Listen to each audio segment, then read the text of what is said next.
행복은 염화미소. 행복은 오늘은 방편품 제67페이지 한번 펴십시오. 그때 세종께서 조용히 산매에서 일어나시어 사리불에게 말씀하셨다. 모든 부처님의 지혜는 매우 깊고 한량이 없는 그 지혜의 문은 이해하기가 어렵고 들어가기도 어려워서 모든 성문이나 벽지불의 지혜로는 능히 알 수가 없느니라.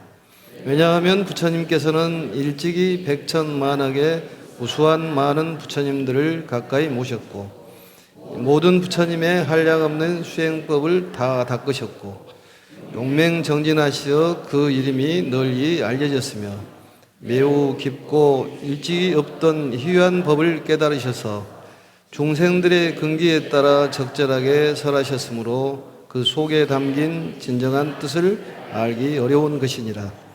사리불아, 내가 성불한 이래로 지금까지 여러 가지 인연과 비유로 널리 가르침을 폈으며 많은 방편으로 중생들을 인도하여 모든 집착을 여의게 하였다. 왜냐하면 열애는 방편과 직연 바라미를 모두 다 갖추었기 때문이었다. 사리불아, 열애의 지혜는 광대하고 심원에서 사무량심과 사무예와 심력과 사무소예를 지니며 선정해탈 산매에 끝없이 깊이 들어가 일찍이 없던 희귀한 법을 모두 성취하였느니라. 사리불아, 열애는 여러 가지로 잘 분별하여 모든 법을 훌륭하게 설하시니 말씨가 부드럽고 순하며 중생의 마음을 기쁘게 하였습니다. 사리불아, 요약하여 말하자면 셀 수도 없고 끝도 없는 희귀한 법들을 열애는 다 성취하셨느니라. 그만두어라 사리불아, 다시 말하지 말라.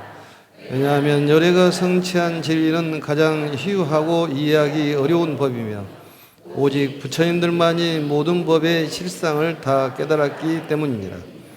이른바 모든 법의 모양, 성품, 본질, 힘, 작용, 원인, 인연, 과보 근본으로부터 끝까지 마침내 평등함을 오직 열애만이 바로 알 수 있느니라. 거기까지. 오늘부터는 이 방편품을 좀 잘 살펴보고 또 방편품의 내용이 우리에게 어떤 메시지를 주는가를 잘 살펴가지고 우리의 삶에 잘 밑거름이 되도록 쓰시는 것이 중요합니다.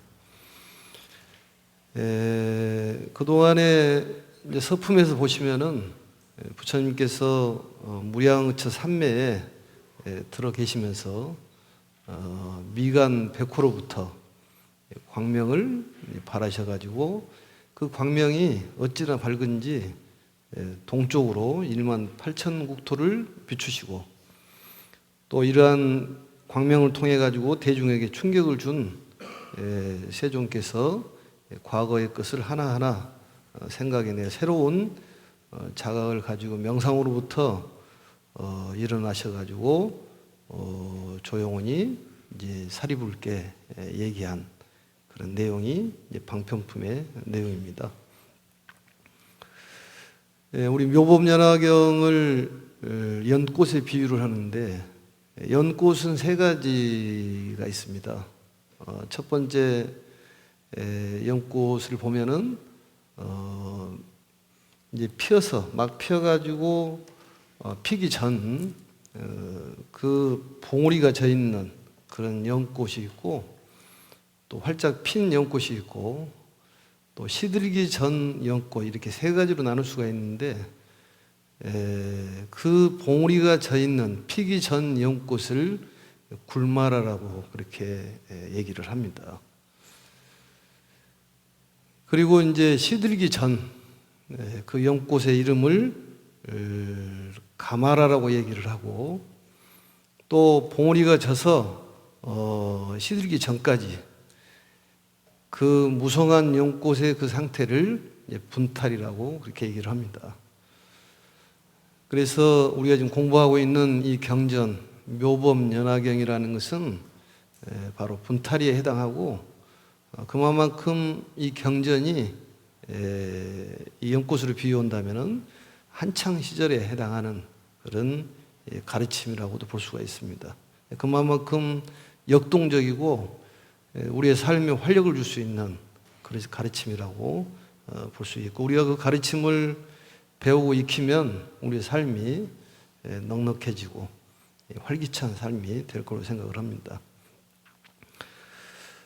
그래서 이 법화경의 이제 내용을 보시면, 오늘은 방편품의 내용입니다만, 이 방편품의 내용을 간략하게 설명을 대략 드리면은, 이 부처님께서 조용호인 명상으로부터 무량의처 삼매죠. 무량의처 삼매에서 일어나셔가지고 느닷없이 사리불에게 말을 툭 던집니다. 대체적으로 보면은, 경전에 보면은 제자가 묻고 또 부처님이 답변하고 이렇게 얘기하는데, 이 법화경에서는 느닷없이 무량의처 삼매에서 깨어나셔가지고 사리불에게 툭 말을 던지는데, 묻지도 않는 그 말씀을 하시는 것을 무문자설이라고 그렇게 얘기를 합니다. 무문이란 말은 묻지 않았는데 스스로 말씀하는 것이고, 또 선정에서 일어나셨다는 말씀은 기정설법이라고 그렇게 얘기하는데, 선정에서 일어나가지고 설법하셨다. 그래서 이 방편품에서 부처님께서 말씀하시기를, 이 법화경은 매우 깊고 어려워 성문 영각은 알 수가 없다. 부처님께서는 지혜로서 중생들의 근기를 살피시고 근기에 맞춰 설법하신다는 그런 내용이 나오고, 이와 같은 어려운 말씀을 하시니까 대중 가운데 5,000명이 물러가는 그런 내용이 나옵니다. 5,000명이 그 자리에서 부처님께 예의를 갖추고 그 법회를 떠나죠. 그리고 나중에 다시 구제하는 그런 내용들이 나오는 부분이 바로 방편품의 내용입니다. 우선 이제 경전을 좀 보시면은, 그때 세존께서 조용히 삼매에서 일어나시어 사리불에게 말씀하셨다. 삼매라는 것은 저번에 얘기했던 무량의처 삼매가 바로 이 삼매에 해당하는 것이고, 그 삼매에서 일어나시어 사리불에게 말씀하셨다. 모든 부처님의 지혜는 매우 깊고 한량이 없느니라. 끝이 없다, 그런 얘기죠. 그 지혜의 문은 이해하기가 어렵고 들어가기도 어려워서 모든 성문이나 벽지불의 지혜로는 능히 알 수가 없느니라. 성문 벽지불을 이승이라고 얘기를 합니다. 이 경전에서 자꾸 강조한 내용이 교보살법이라고 해서 보살들을 가리키는 그러한 교과목이라는 말씀을 많이 하시는데, 바로 이승 삼승을 통해 가지고 일승을 가리키는데, 여기에 내용은 바로 성문이나 벽지불 지혜로는 능히 알 수가 없느니라. 왜냐하면 부처님께서는 일찍이 백천만억의 무수한 많은 부처님들을 가까이 모셨고, 무수한이라면 많은 부처님을 모셨다. 모든 부처님의 한량없는 수행법을 다 닦으셨고, 용맹정진하시어, 우리 정진이란 말이 숱하게 많이 나옵니다. 정진보다도 더 센 정진이 바로 용맹스러운 정진, 굳세게 나가는 그러한 수행을 용맹정진이라고 하십니다. 그 이름이 널리 알려져 매우 깊고 일찍이 없던 희귀한 법을 깨달으셔서 중생들의 근기에 따라 적절하게 설하셨으므로 그 속에 담긴 진정한 뜻을 알기 어려운 것이니라. 중생들의 근기에 따라 적절하게 설하셨다. 이 얘기는 바로 대기설법이라고도 얘기를 하는데, 근기에 맞춰서 설법을 합니다. 호떡장사는 호떡장사에 맞춰서 설법을 하고, 또 김치장사가 있으면 김치장사에 맞춰서 설명하고, 또 유치원생은 유치원생에 맞춰서, 어떤 지혜를 얻고자 하면 지혜에 맞춰서 설명하는 그러한 설법을 바로 대기설법이라고 얘기를 하고, 여기에서는 삼주설법에 대한 얘기가 나옵니다. 이 삼주설법이라는 것은 세 가지의 설법 방법을 얘기하는 것인데, 첫 번째가 법설주가 있고, 두 번째는 바로 비설주, 세 번째는 인연주라고도 얘기도 하고, 또 숙세 인연설이라고도 얘기를 합니다. 법설주의 그 설법 방법은 그 중생의 근기에 맞춰서 설법하는 걸 법설주라고 해요. 비설주라는 것은 그 근기에 맞춰서 설명을 하는데 못 알아먹으면, 근기에 맞춰서 못 알아먹으면 비유를 들어가지고 설명하는, 이 법화경에서는 비유에 대한 얘기들이 참 많이 나옵니다. 아마 법화경을 공부를 하면은 어떤 사람들 대화하는 데서도 굉장히 용이할 걸로 생각을 하는데, 잘 못 알아먹기 때문에 비유를 들어서 설명을 하는 것이죠. 그것을 비설주라고 해요. 그럼 그렇게 해도 못 알아먹으면은 인연에 관계되는, 어떤 3세 인연에 관계되는 말씀을 통해 가지고 설법을 합니다. 그래서 바로 법설주는 하근기를 위해서 설명을 하시고, 상근기를 위해서 설명을 하고, 그 상근기에 설명을 하는데 못 알아먹으면은 비유를 들어가고, 중근기를 위해서 설명을 합니다.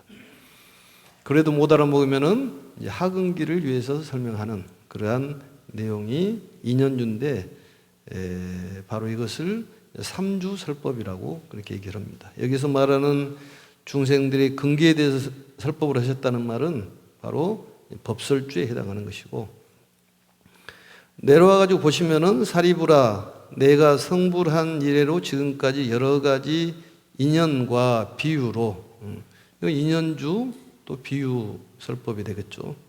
너리 가르침을 폈으며 많은 방편으로 중생을 인도하여 모든 집착을 여의게 했느니라.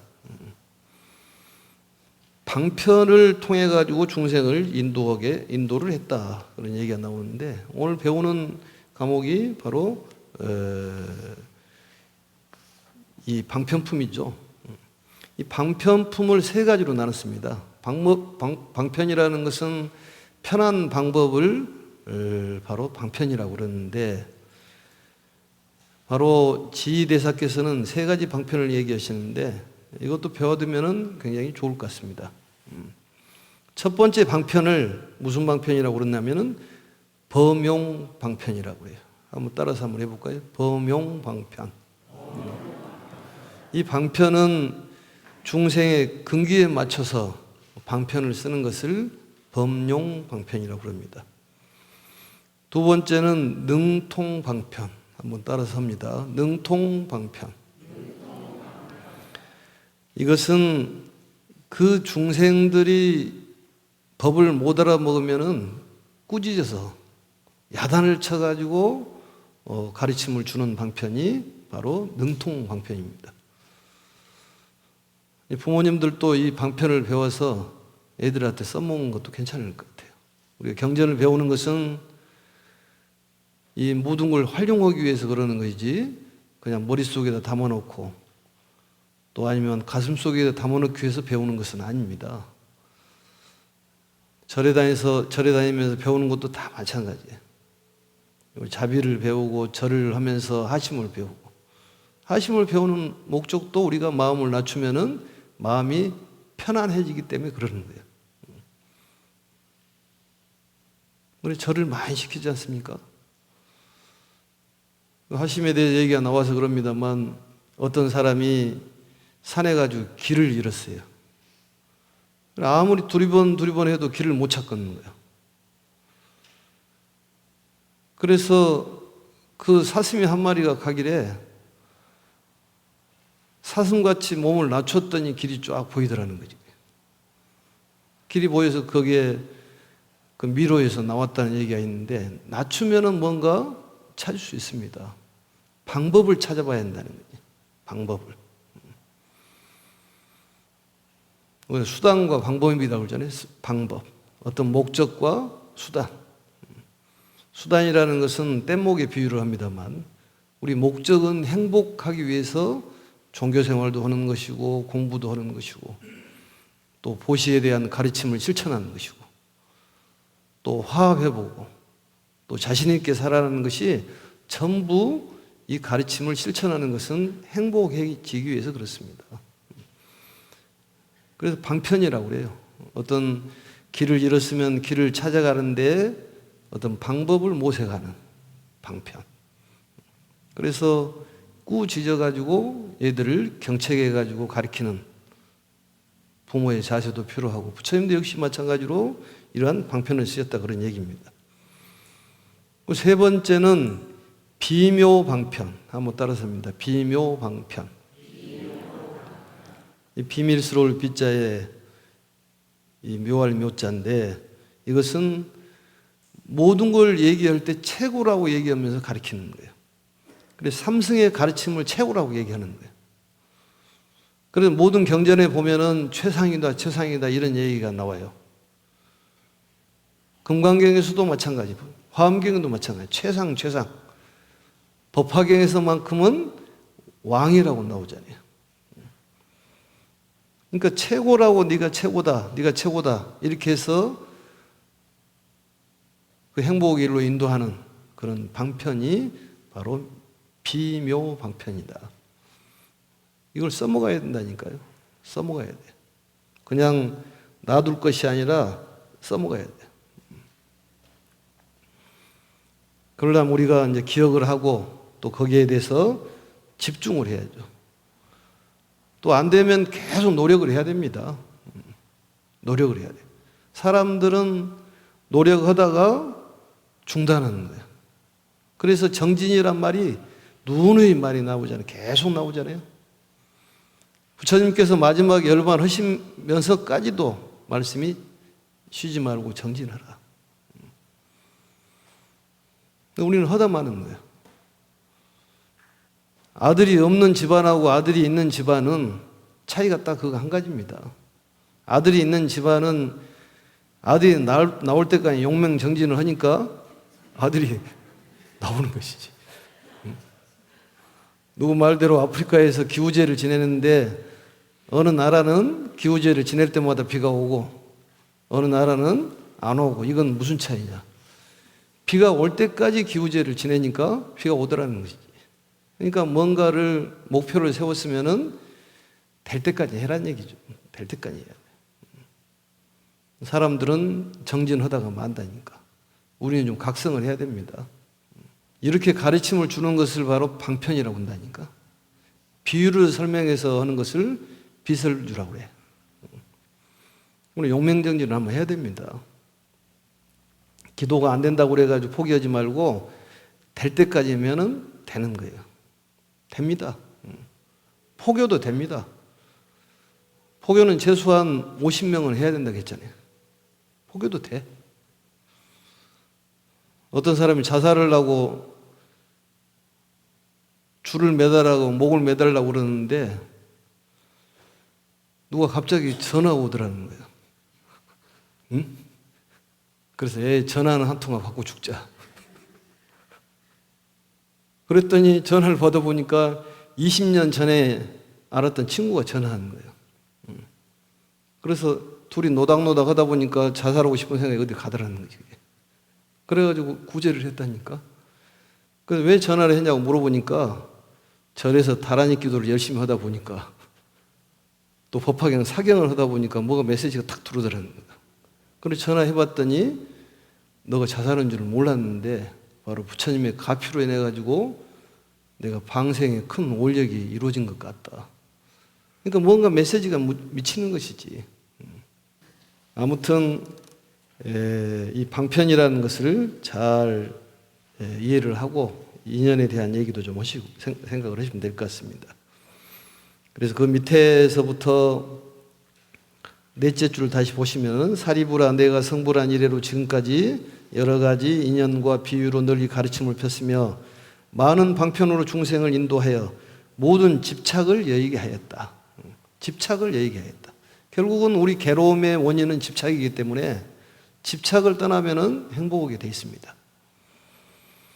그리고 경전의 말씀을 한 번 들어서 되는 것이 아니라 여러 번 들어야 돼요. 재고 소인은 탐욕의 위본이라고, 모든 괴로움은 집착이다. 집착을 벗어나면은 괴로움에서 벗어날 수가 있다. 그걸 딱 석자로 줄여가지고 방아착이라고 그러잖아요. 방아착. 한번 숨을 들어 마시면서 방아 한번 해보세요. 방아착. 방아착. 스트레스 풀자. 숨을 들어 마시면서 스트레스 풀자. 왜냐하면 우리는 긴장 속에서 살아가기 때문에 매일 풀어줘야 돼요. 감으면 풀고 풀면 또 감고 이래야지. 계속 감아버리면은 사람이 이게 뭐가 좀 문제가 생깁니다. 스트레스는 긴장해서 생기는 것이기 때문에 이걸 호흡 명상이라고 그래. 숨을 들어 마시면서 내쉬면서 스트레스 풀자. 이걸 매일 시간 난 대로 좀 해야 된다니까. 한번 따라해요. 두려워 하지 말자. 우리는 두려움 속에서 살아가기 때문에. 그래서 모든 집착을 여의게 하였다. 왜냐하면 열애는 부처님이죠. 방편과 직연바람이를 모두 다 갖췄기 때문이다. 이 직연바람이라는 것은 지혜에서 나오는 견해를 직연바람이라고 얘기를 합니다. 다시 넘어가 가지고 보겠습니다. 사리부라 열애의 지혜는 광대하고 심원에서, 광대라는 것은 넓다 그런 얘기고 심원이라는 것은 깊다 그런 뜻입니다. 광대하고 심원하다. 그러니까 종행으로 얘기하는 것이죠. 또 사무량심과 사무예와 심력과 사무소예를 지니며 선정해탈 삼매 끝없이 깊이 들어가 일찍이 없던 희귀한 법을 모두 성취하였느니라. 우리가 그 어떤 부처님의 가르침에 함축되어 있는 단어들을 조금 정리를 하면은 불교가 또 쉽게 이해가 됩니다. 여기서 말씀한 사무량심 있죠?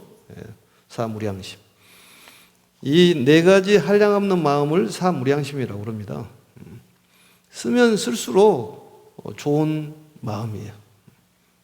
이걸 자비희사라고 합니다. 한번 따라서 해볼까요? 자비희사. 자비희사. 이 불보살님들께서 중생을 제도하기 위해서 갖추는 마음이라고 그러는데 바로 자무량심, 비무량심, 희무량심, 사무량심이라고 그렇게 얘기했는데 이제 이것을 대비바사론에서는 어떻게 얘기하냐면 무량한 중생을 대상으로 그들이 즐거움을 얻도록 사유하며 자등지로 들어가는 것을 바로 자무량심이라고 그러는데 이 등지란 말은 이런 뜻을 갖고 있습니다. 마음, 몸, 또 편안함, 또 평온함 이런 뜻이에요. 평온함으로 들어가게 하는 그러한 마음이 자등지로 들어간다 이렇게 얘기를 하죠. 그렇다면은 비등지, 희등지, 사등지가 되겠죠. 이러한 가르침들은 우리 마음을 편안하게 하고 또 몸을 편안하게 하고 우리의 평온하고 평화롭게 만드는 그런 마음이 바로 사무량심인데 자주 가지면 가질수록 좋은 거예요. 자비는 우리가 알고 있지 않습니까? 자비의 마음. 희의 마음은 기뻐하는 마음이에요. 항상 기쁘게 생각해야 돼요. 사의 마음, 사무량심이 좀 어렵지만 이것은 평정심이라고 얘기를 합니다. 바로 일종의 중도심에 해당하는 것이죠. 그래서 평등심 또 평정심 이렇게 얘기를 하고 쓰면 쓸수록 좋은 그러한 마음이기 때문에 자주 써야 됩니다. 그 다음에 사무예라는 말이 나오죠. 사무예지. 이것은 부처님이 가지고 계시는 그러한 우리보다도 다른 그런 힘을 얘기하는 것인데 간략하게 얘기하면은 법을 설법하는 데에 걸림이 없으신 분이고 또 두 번째는 그 뜻에 장애가 없으신 분이고 세 번째는 설명하는 데에 적절해서 바로 장애가 없고 네 번째는 중생을 즐겁게 하고 편하게 하는데 그 가르침에 걸림이 없다. 그래서 법무예 한번 따라서 해볼까요? 법무예, 의무예, 사무예, 요설무예 이걸 네 가지를 바로 사무예라고 그렇게 얘기를 합니다. 그 정도로만 이해하시면 될 것 같아요. 깊게 공부하실 분들은 더 깊게 추후에 공부하시면 될 것 같습니다. 그 다음에 이제 심력이란 말이 나오죠. 심력은 바로 부처님의 10가지의 힘이 바로 심력인데 우리들하고 다른 힘입니다. 첫 번째는 옳고 그름을 잘 아신다. 두 번째는 과거, 현재, 미래 3세의 업보를 잘 아신다. 세 번째는 바로 우리가 말하는 선정, 해탈, 삼매를 아는 힘이 있으시다. 삼매란 말이 참 많이 나오죠. 삼매. 삼매란 말이 집중을 얘기하는 것인데 이 집중이 연결돼야 됩니다. 너무 또 집중하다 보면은 또 다른 것에 영향을 미칠 수가 있는데 어떤 분이 저녁 내 인터넷 바둑을 뒤다가 그분이 강사신데 그래서 강연으로 나오다 보니까 바둑이 생각이 나는 거예요. 그래가지고 할머니가 흰머리가 한 분이 계시고 뒤에가 다 검정머리였으니까 하신 말씀이 할머니 아다리 걸렸네요. 이러더라는 거예요. 너무 집중을 하다 보면은 연장선에 서는 것이지. 우리가 그럴 수가 있습니다. 근데 삼매라는 것은 우리가 어떤 대상에 머무르는 것인데 필요해요. 필요합니다. 해탈이라는 것은 벗어나는 것이지 않습니까? 우리 괴로움에서 벗어나는 것을 해탈이라고 얘기합니다. 이것은 여러 차례 나오기 때문에 간간히 설명을 좀 드리도록 하겠습니다. 네 번째는 모든 근기가 수승하냐 또 하열하냐 여기에 대해서 잘 아는 그런 지력이 있으시고 다섯 번째는 바로 중생의 가지가지 소망을 잘 풀어내는 지혜가 있다. 그 다음에 여섯 번째 부처님의 그 지력은 중생의 본성을 아는 지혜가 있으시고 일곱 번째는 중생이 지옥 극락 열반에 이르는 것을 잘 아신다. 그런 힘이 있다 그런 얘기입니다. 이것은 부처님의 힘이지 우리가 갖고 있는 힘은 아니기 때문에 이런 힘을 갖고 계시니까 우리가 믿을만하다. 어떤 것이든 부처님 가르침을 믿고 살아야 되겠다. 이런 것이 필요합니다. 여덟 번째는 바로 우리가 볼 수 없는 그런 천안의 힘이 있으시고 또 아홉 번째는 과거, 현재, 미래를 훤히 아는 숙명의 바로 힘이 있으시고 열 번째는 중생의 번뇌가 끊어져서 열반의 길로 가는 것을 잘 아시는 것을 바로 심력이라고 그렇게 얘기를 합니다. 그 다음에 거기에 이제 사무소회라고 나오죠. 사무소회. 사무소회라는 것은 불보살님이 성취한 네 가지 두려움이 없는 그런 마음인데 우리도 이걸 이 마음을 좀 가져야 됩니다. 사람이 두려워하는 것도 질병이라고 그랬잖아요.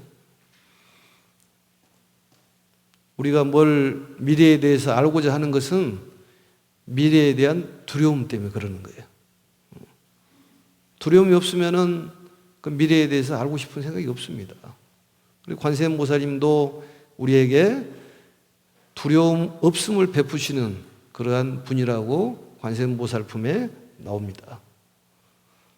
두려운 마음을 갖지 않아야 돼요.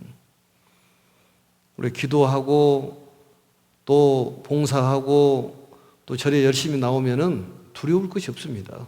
부처님께서 우리를 어깨에 이고 메고 지고 다니시기 때문에 뭐가 두렵냐 그런 얘기. 두려울 것이 하나도 없습니다. 뭐든지 두려움 없이 힘을 내야 돼.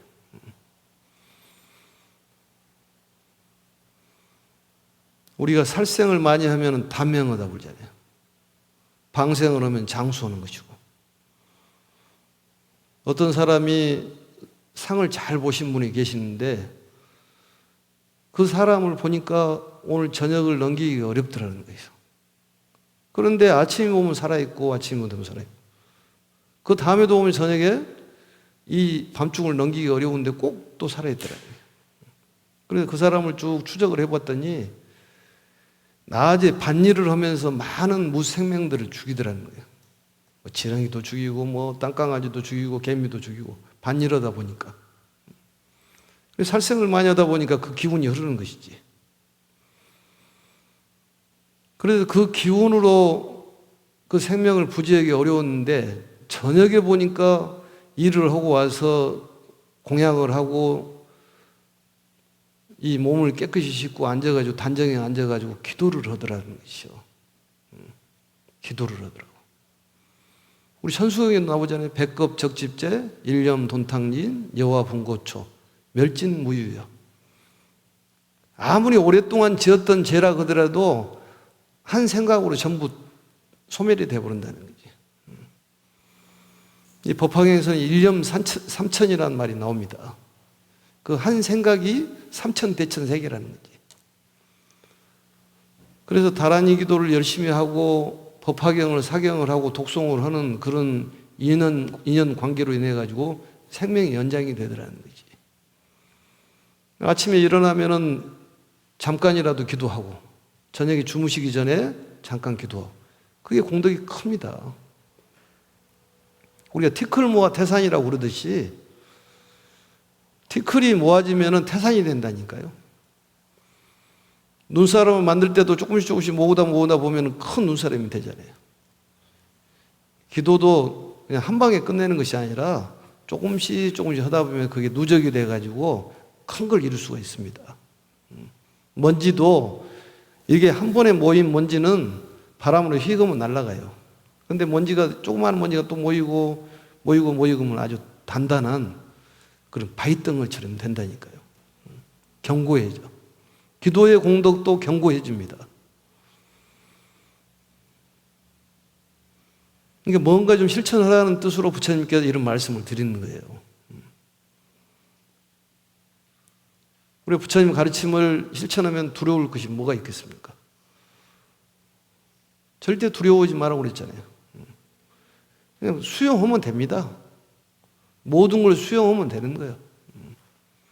어떤 질병에 대한 두려움이 있더라도 수용하면 되는 거고, 지금 현재 처해 있는 것을 전부 수용하면 됩니다. 그게 바로 수용신이라고 그랬잖아요.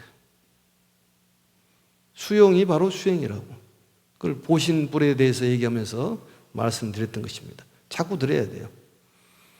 그래서 네 가지의 두려움 없는 마음이 바로 사무소인데, 여기에서는 부처님의 바로 두려움 없는 마음인데, 비난해도 두려워하지 않는 마음이 바로 사무소입니다. 그래서 부처님께서는 나는 깨달았다 이렇게 단언을 한다는 거지.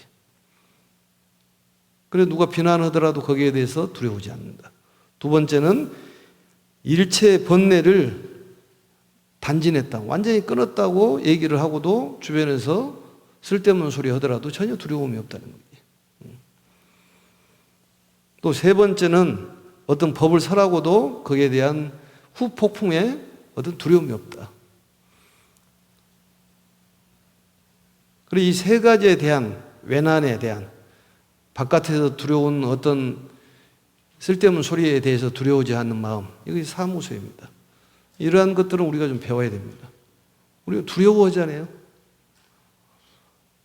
뭐가 안 되면 어쩔까, 이러면 어쩔까, 두려울 거 없습니다. 당당해야 됩니다. 한번 따라해요. 두려워하지 말고 당당하자. 두려워하지 말고 당당하자. 이걸 가온으로 써도 좋습니다. 가온으로. 행복은 염화미소도 가온으로 쓰고, 또 두려워하지 말고 당당하자, 이것도 가온으로 쓰고. 그리고 우리가 관법을 할 때 항상 관을 해야 돼요. 어떤 관을 해야 되냐? 미간 백호상 관을 해야 됩니다. 미간에서 백호에서 광명이 나오는 걸 관을 해야 돼요. 정토 삼부경에 보면은 관 무량수경에 16가지 관법 중에서 9번째 해당하는 진신관법이라는 게 있어요. 거기에서 보면 어떻게 나오냐면은 아미타불을 간주할 때는 한 가지 상으로부터 보아 들어가야 하는데, 다만 미간 백호만을 간주하여 그 영상이 분명하도록 관하기도 하느니라. 그래서 미간 백호를 볼 수 있으면 부처님의 8만 4천의 상호가 저절로 앞에 나타나는데, 이렇듯 아미타불을 볼 수 있는 사람은 시방세계에 헤아릴 수 없는 모든 부처님을 볼 수 있느니라. 또한 무수한 부처님을 볼 수 있으므로 부처님으로부터 미래에 성불 한다는 수기를 받게 되느니라. 그러니까 부처님의 상호를 계속 관을 하는 거예요.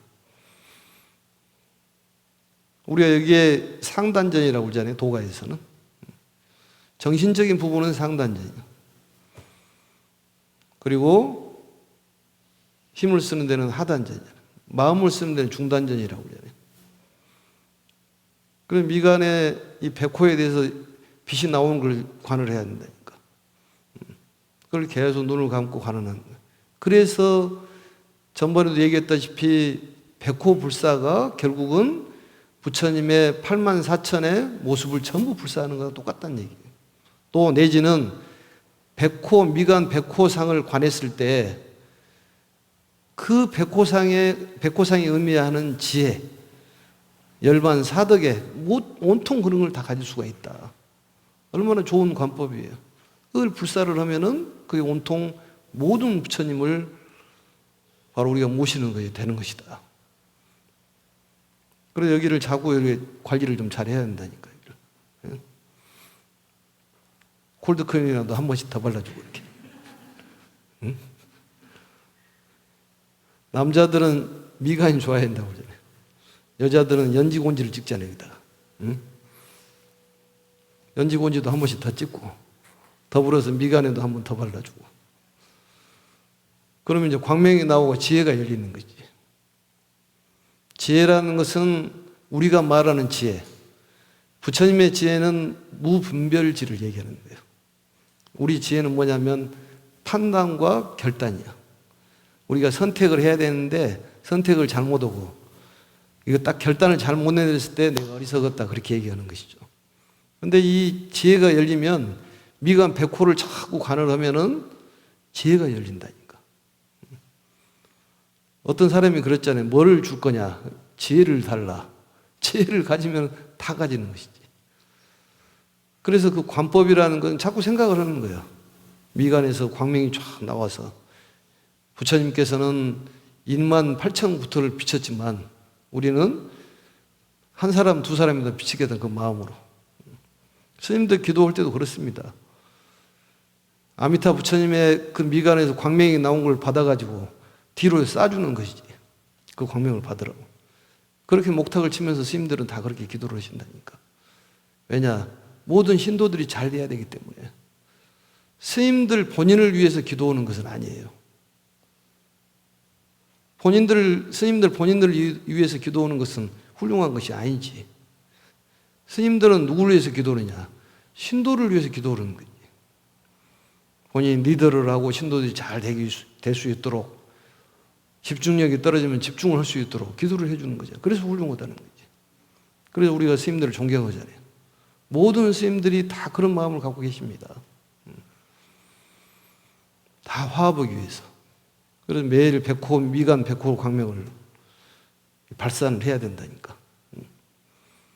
아랫배다 힘을 주고 미간에도 쏴. 이렇게. 지혜가 열리는 거지. 나이트를 쏴주니까 스님 나이트 받고 이제 쏴는 것이지. 그래서 4가지에 대한 설명을 했습니다. 그 다음에 선정, 해탈, 삼매에 대해서는 한번 더 살펴보시고, 그래서 이러한 일찍이 없던 희유한 법을 모두 성취하셨느니라. 사리부라 열애는 여러 가지로 잘 분별하여 모든 법을 훌륭하게 설하시니 말씨가 부드럽고 순하여 중생의 마음을 기쁘게 하시느니라.